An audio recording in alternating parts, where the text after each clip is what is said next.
इसमें कि निम्नलिखित में से कौन सा कथन सत्य है। पहला ऑप्शन है हाइलम स्तनधारियों के वृक्क की आंतरिक सतह पर उपस्थित खांच है।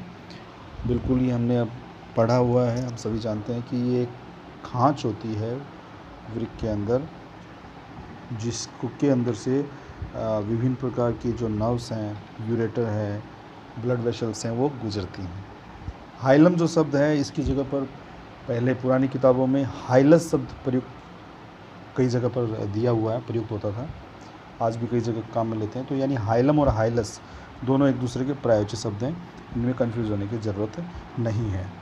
दूसरा ऑप्शन इसका है नेफ्रिडिया केवल एनेलिडा में पाई जाती है।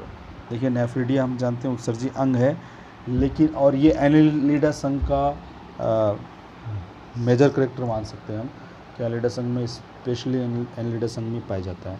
लेकिन इसके अलावा भी कुछ संघ ऐसे हैं जिसमें नेफ्रिडिया उत्सर्जी अंग के रूप में पाया जाता है। मोलस्का संघ इसका उदाहरण है, जिसके कुछ सदस्यों में नेफ्रिडिया पाया जाता है। इसके अलावा एक माइनर फाइला है ओनाइकोफोरा, उस संघ के सदस्यों में भी नेफ्रिडिया उत्सर्जी अंग के रूप में पाया जाता है। इसका तीसरा ऑप्शन है हेनले का बड़े आकार का लूप स्तनधारियों के वृक्क के कॉर्टिकल नेफ्रॉन में पाया जाता है। दोस्तों, हम सभी ने किडनी के हॉरिजॉन्टल लॉन्गिट्यूडिनल सेक्शन जो होता है उसका डायग्राम हम सभी ने देखा है। तो उस डायग्राम में हम देखते हैं कि जो किडनी है उसका जो बाहरी पार्ट है, जो बाहरी खोल है, उसके नीचे का जो भाग होता है उसको हम कॉर्टिकल पार्ट बोलते हैं, और कॉर्टिकल पार्ट के नीचे का जो पार्ट है उसको हम मेडुलरी पार्ट कहते हैं। इस तरीके से हम देखते हैं कि जो किडनी है उसके दो पार्ट हो गए, उसके जो आंतरिक संरचना उसकी जो हम देख रहे हैं, इसमें हम देखते हैं कि जो बाहर की सतह वाला भाग जो है, सतह की ओर वाला जो भाग है उसको हम कॉर्टिकल पार्ट बोलते हैं, और नीचे वाला भाग जो है उसको हम मेडुलरी पार्ट बोलते हैं।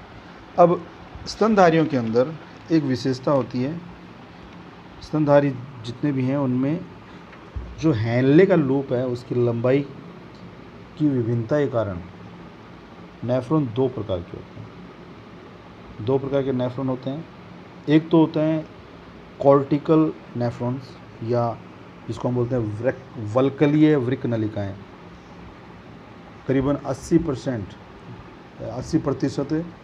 नेफ्रॉन इसी प्रकार की होती हैं। 20% नेफ्रॉन जो होती है वो होती हैं जक्स्टा मेडुलरी नेफ्रॉन्स। अभी जो जक्स्टा मेडुलरी नेफ्रॉन्स हैं, इनमें जो हेनले का लूप है वो अपेक्षाकृत लंबा होता है। अब इस क्वेश्चन को हम ज़रा फिर से देखते हैं, इसका जो ऑप्शन है इसको फिर से देखते हैं। ऑप्शन में दिया हुआ है हेनले का बड़े आकार का लूप स्तनधारियों के वृक्क के कॉर्टिकल नेफ्रॉन में पाया जाता है। फिर से हम कॉर्टिकल नेफ्रॉन और जक्स्टामेडुलरी नेफ्रॉन की बात करते हैं हम। तो कॉर्टिकल नेफ्रॉन जो होता है उनका बोमन कैप्सूल जो है वो किडनी के सरफेस वाले पार्ट की ओर, यानी कॉर्टिकल रीजन में स्थित होता है, और जो इनका हेनले का लूप होता है वो छोटे आकार के होते हैं, और ये कॉर्टिकल के नीचे वाला जो मेडुलरी पार्ट है इसमें थोड़ी सी दूर तक ही होता है, ज़्यादा गहराई तक नहीं धंसा होता है। और इनके जो हेनले के लूप हैं, यहाँ पर थोड़ा सा ध्यान दीजिएगा आप, जो इसकी हेनले के लूप की असेंडिंग लिम्ब है जिसको हम आरोही भुजा बोलते हैं, वो पतले और मोटे खंडों में विभक्त नहीं होती है, ये ध्यान रखिएगा, नहीं होती है। और इनमें जो ब्लड सप्लाई जो हो रही है पेरिट्यूबुलर कैपिलरीज के द्वारा होती है। तो ये तो बात हो गई कॉर्टिकल नेफ्रॉन की। अब हम बात करते हैं जक्स्टा मेडुलरी नेफ्रॉन्स। ये कॉर्टिकल नेफ्रॉन की तुलना में बड़े आकार की होती हैं, और इनका जो बोमन कैप्सूल होता है वो कॉर्टिकल और मेडुलरी पार्ट का जो संगम क्षेत्र बोल सकते हैं हम, जो संगम क्षेत्र है लगभग वहाँ पर स्थित होता है, कॉर्टिकल पार्ट की ओर ज़्यादा होता है।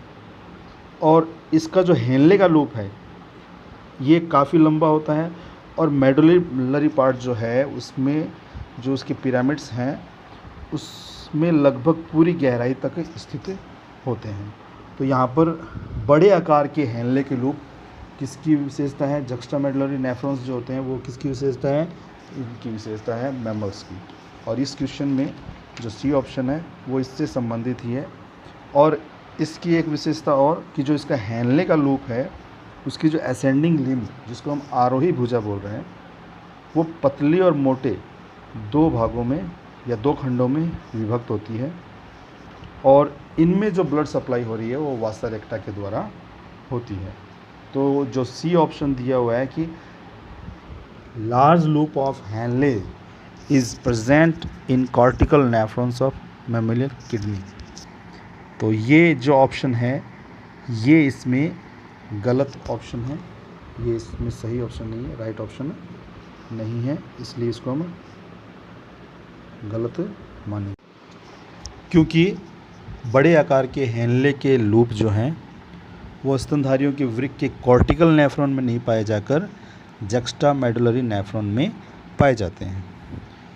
इसका चौथा ऑप्शन जो है वो है मैलपिगियन बॉडी जो होती है वो बोमन कैप्सूल और ग्लोमेरुलस से मिलकर बना होता है। ये सही है।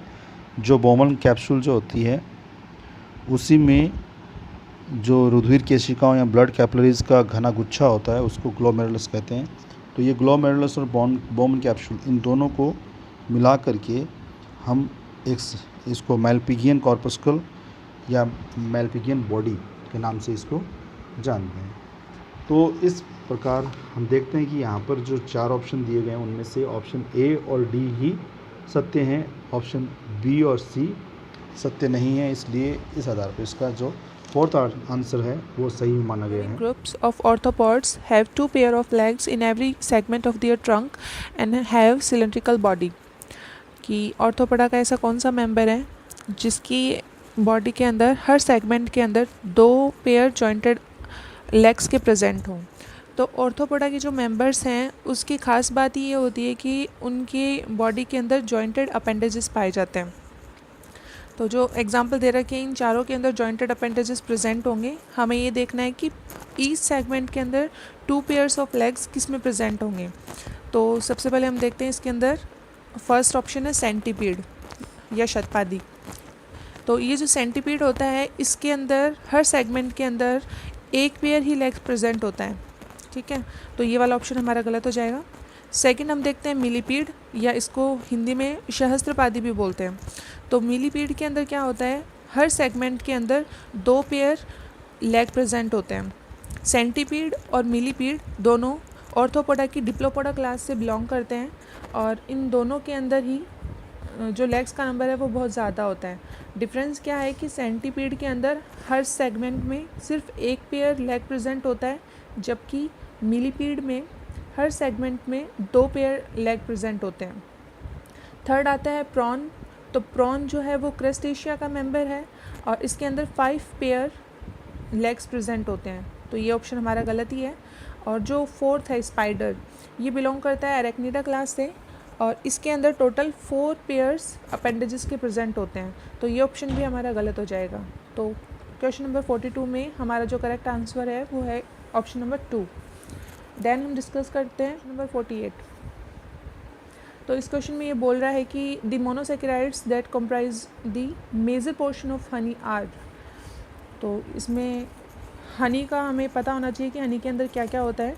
तो हनी के अंदर मेनली 2 कंपोनेंट्स होते हैं। इसके अंदर लगभग 76% होती है शुगर जो इसको स्वीट बनाने का काम करती है और लगभग 18% होता है वाटर जो इसको लिक्विड फॉर्म में रखने का काम करता है।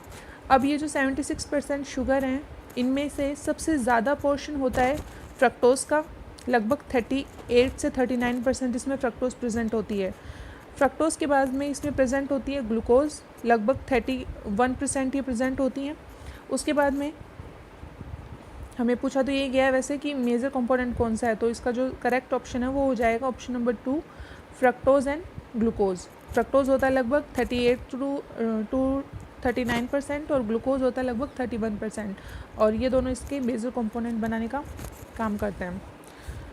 फिर हम देखते हैं क्वेश्चन नंबर 49।